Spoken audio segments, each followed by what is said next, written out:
வேற ஒருத்தர் இருக்காரு, கரூர்ல போட்டி போட முடியாதுன்னு கோயம்புத்தூருக்கு போய் ட்ரை பண்ணலான்னு போயிருக்காரு.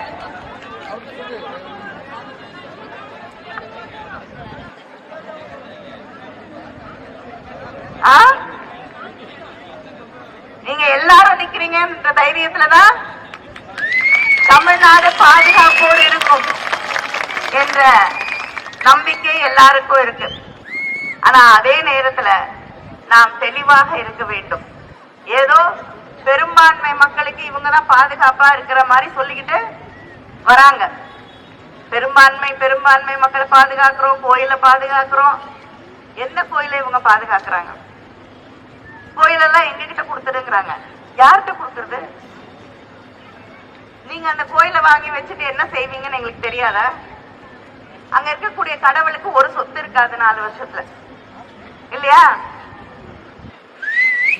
ஆனால் தமிழ்நாடு அரசு சில கோயில்கள் இருக்கு, பெரிய வருமானம் இல்லாத கோயில்கள். அந்த கோயில்கள்ல பூஜையை நிறுத்திவிடக் கூடாது என்பதற்காக திராவிட இயக்கத்தின் ஒரு முக்கியமான தலைநாயகராக இருக்கக்கூடிய நம்முடைய முதலமைச்சர் அவர்கள் அந்த கோயில்களுக்கு தரக்கூடிய மானியத்தை 1 லட்சத்திலிருந்து 2 லட்சமாக உயர்த்தி வழங்கி கொண்டிருக்கிறார். ஒரு கால பூஜை கூட பண்ண முடியாத எத்தனையோ கோயில் இருக்கு. அந்த கோயிலுக்கெல்லாம் நிதி வழங்கி அந்த கோயில்ல பூஜை, அங்க இருக்க வரக்கூடிய மக்களை பாதுகாக்கக்கூடிய நடவடிக்கைகளை எடுத்துக் கொண்டிருப்பது தமிழ்நாடு அரசாங்கம், நம்முடைய திராவிட மாடல் ஆட்சி. இப்படி தொடர்ந்து மக்களை ஏமாற்றி, மக்களிடம் பொய் சொல்லி, எத்தனை பொய் அங்க இங்க இருக்கிற அண்ணாமலை சொல்ற பொய் அது ஆயிரக்கணக்கில். ஆனா பிரதமர் தூத்துக்குடிக்கு வந்த அண்ணன் தளபதி அவர்கள் பேசும்பொழுது குறிப்பிட்டார், வெள்ள நிவாரணம் தரேன்னு சொல்லி பிரதமர் என்கிட்ட தமிழ்நாடு முதலமைச்சராக இருக்கக்கூடிய என்னிடம் உறுதியளித்தார். 1 ரூபாய் வந்ததா? வரல. நம்ம வரி பணத்தெல்லாம் வாரி எடுத்துக்கிட்டு போயிடுறாங்க டெல்லிக்கு. 1 ரூபாய் நிதி கொடுத்தோம்னா எவ்வளவு திருப்பி கொடுக்கறாங்க? 25 பைசா, இல்லையா? நம்ம ஊர் பக்கம் சொல்லுவாங்க, நீ அவல் எடுத்துட்டு வா, நான் உமி எடுத்துட்டு வரேன், ஊதி ஊதி சாப்பிடலான்னு. அததான் மத்திய அரசாங்கம் செய்து கொண்டிருக்கிறது. நம்ம கிட்ட இருந்து வரி பணத்தை வாங்கி நமக்கு 25 பைசா திருப்பி கொடுக்கறாங்க. எப்படி ரோடு போடுறது? மகளிர் உரிமை தொகை தேர்தல் நேரத்தில் வாக்குறுதி அளித்தார் நம்முடைய தளபதி அவர்கள். கொடுத்தாரா? 1,15,00,000 பெண்களுக்கு அந்த மகளிர் உரிமை தொகை வழங்கப்படுகிறது. சில பேருக்கு வரல இருக்கக்கூடிய சூழ்நிலையும் இருக்கும். தேர்தல் முடிந்த பிறகு மறுபடியும் முகாம் அமைத்து அவர்களுக்கும் வழங்கப்படும். இப்படி மக்களுக்கு கொடுத்த வாக்குறுதிகளை எல்லாம் நாம் நிறைவேற்றிக் கொண்டிருக்கிறோம். 15 லட்சம் ரூபாய் போடுறேன்னாரு பிரதமர், வந்துதா? வரல. நம்ம வச்சிருந்த 1000 ரூபாய் 500 ரூபாய் செல்லாதுன்னு அதையும் புடுங்கிட்டு போயிட்டாரு.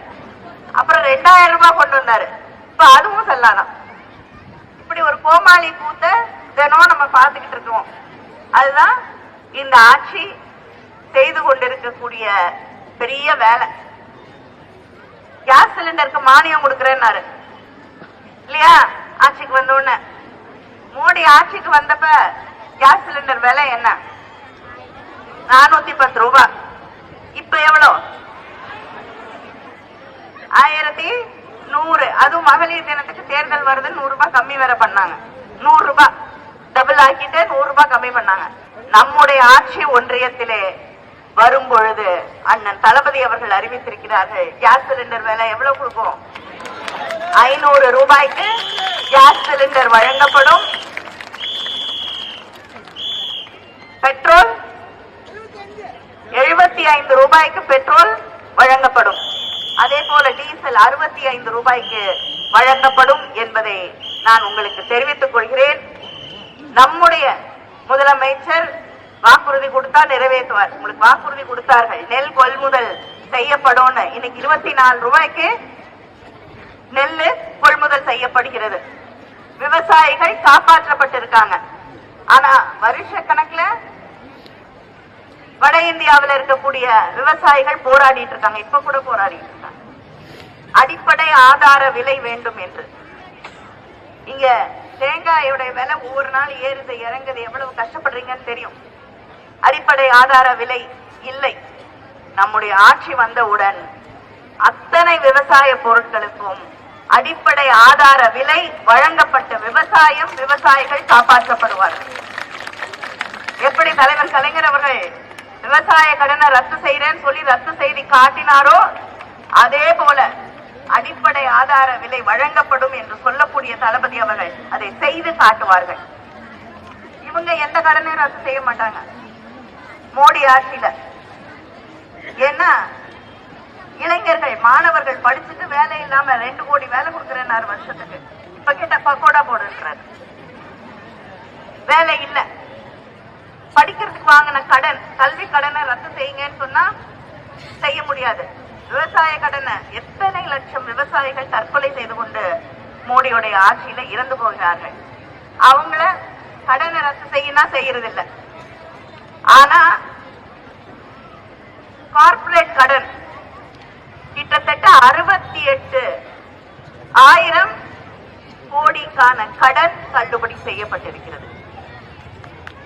68,000 கோடி கார்ப்பரேட் கடன் தள்ளுபடி செய்யப்பட்டிருக்கிறது மோடியோட ஆட்சியில. இது யாருக்கான ஆட்சி? வசதியாக இருக்கக்கூடியவர்கள், பெரிய தொழிலதிபர்கள், அம்பானிகள், அதானிகளுக்கான ஆட்சியை தவிர விவசாயிகளுக்கு, தொழிலாளர்களுக்கு, சாதாரண சாமானிய மக்களுக்கு, பெண்களுக்கு, படித்த இளைஞர்களுக்கான ஆட்சி இல்லை இல்லை இல்லை என்பதை நாம் உணர்ந்து கொள்ள வேண்டும். அந்த ஆட்சி திராவிட மாடல் ஆட்சிதான் மக்களுக்கான ஆட்சி. அந்த ஆட்சியை நாம் நாடு முழுவதும் கொண்டு செல்ல வேண்டும் என்ற அந்த உணர்வோடு இந்த தேர்தலிலே நாம் வாக்களிக்க வேண்டும். நம்முடைய வேட்பாளர் அவர்கள் நாங்கள் இந்த பகுதியிலே தேர்தல் அறிக்கை தயாரிப்பதற்கு வந்த பொழுது ஒரு முக்கியமான கோரிக்கையை வைத்தார். அந்த கோரிக்கையை ஏற்றுக்கொண்டு அதை தேர்தல் அறிக்கையிலே நாங்கள் வெளியிட்டிருக்கிறோம். இந்த பகுதியில் இருக்கக்கூடிய மக்களுக்கு கேன்சர் போன்ற நோய்கள் அதிகமாக வந்து பாதிப்புக்கு ஆளாகிறார்கள். அதற்காக ஒரு ஹாஸ்பிட்டல் மருத்துவமனை உருவாக்கப்பட்டு அங்கே சிகிச்சைகள் செய்வதற்கு ஏற்பாடு செய்ய வேண்டும் என்று கோரிக்கை வைத்தார். தேர்தலுக்கு முன்னாடியே உங்களுக்காக பேசக்கூடிய வேட்பாளர் தேர்தலுக்கு பிறகு வெற்றி பெறதுக்கு பிறகு எவ்வளவு வேலை செய்வாரு பார்த்துக்கோங்க.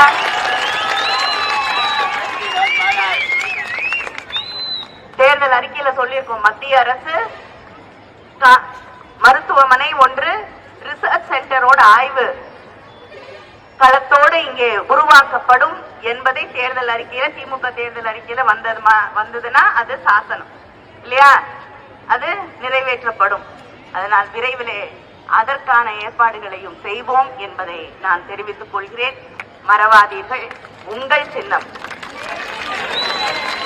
தலைவர் கலைஞரின் சின்னம், அண்ணன் தளபதியின் சின்னம், இங்கே இருக்கக்கூடிய சகோதரிகள் சகோதரர்கள் மக்களுடைய சின்னம். நன்றி, வணக்கம். உங்கள் வேட்பாளர் பிரகாஷ் அவர்களுக்கு உதயசூரியன் சின்னத்திலே வாக்களித்து வெற்றி பெற செய்ய வேண்டும் என்று உங்களை எல்லாம் வேண்டி கேட்டுக்கிறேன். வெயில் ஜாஸ்தி தான், ஆனா மறக்காம வந்து ஓட்டு போட்டு சரியா? நன்றி, வணக்கம்.